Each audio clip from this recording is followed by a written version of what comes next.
Hello, my name is Liz Bylett and I am the creator of the wonderful flower arch that I believe you might be standing under at this very moment. So I just wanted to drop in and first of all thank Gravesend Council for commissioning myself and my team to create this beautiful arch. I hope you're enjoying it and you're feeling it's bringing the wouldn't it be lovely theme to our beautiful town. So I just wanted to drop in, as I say, and explain to you how I actually created the arch. So it's made from a series of pieces of batik works. And the way that we create a batik is we start off with a wooden frame, that's the word, and we stretch this cotton over it. It's a special type of treated cotton that we use for creating batik pieces.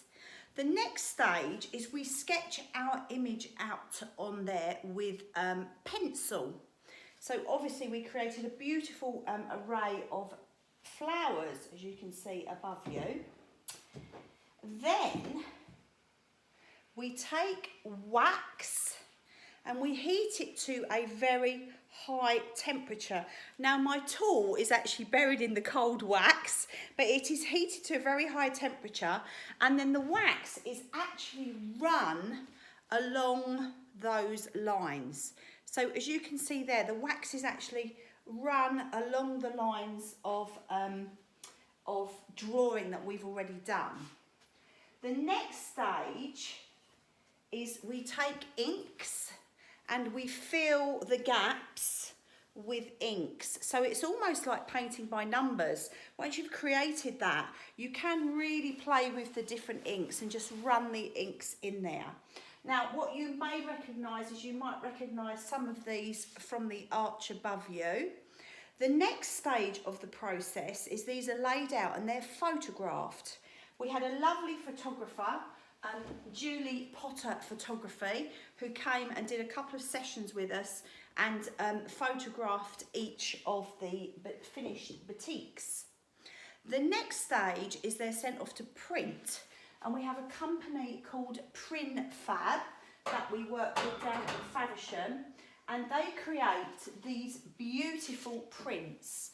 This is another piece of batik work that we did, and they are actually created on something which we call half Panama fabric. So it's quite a thick fabric. So each of the pieces are printed onto this thick fabric.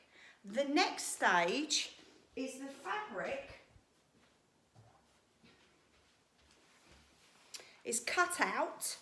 We've got a little blue porcupine here, which you might have spotted in the town. The fabric is cut out into its shapes. It is then backed together like so. We sew around the edge of the shape. We then turn it in the right way, so it creates like a pocket, and then we stuff it. So each of these pieces is then goes through each of those processes. So that was the original batik for this piece here. I've got this one particularly to show you. And we've had it printed, we get them printed, we create them this size because then it makes it much easier for my non-tech self when I'm trying to transfer it over. And then we actually cut them out, sew them together on a machine, turn them, and then we stuff them with a recyclable stuffing. Before we do that, we actually put eyelets in them as well. This is one that I'm actually using for a cushion at home because I forgot to put the eyelets in it. So I have a beautiful floral cushion. The rest of them are all hanging above your head. So once that's done, the next thing we do is we spray them with a waterproofer just to seal them and to stop the rain from making the product too heavy, so it's nice and safe for you to walk under. And then we string them all together and we hang them with the lovely town centre management team. So just to say, again, Liz Bylet here from Follies Artworks. Please do visit us on our website. We run workshops, we do all sorts of art commissions. Hopefully you've also visited opposite the medical centre around the back of the market. We actually created a beautiful hoarding as well, which was airbrushed with some of the team.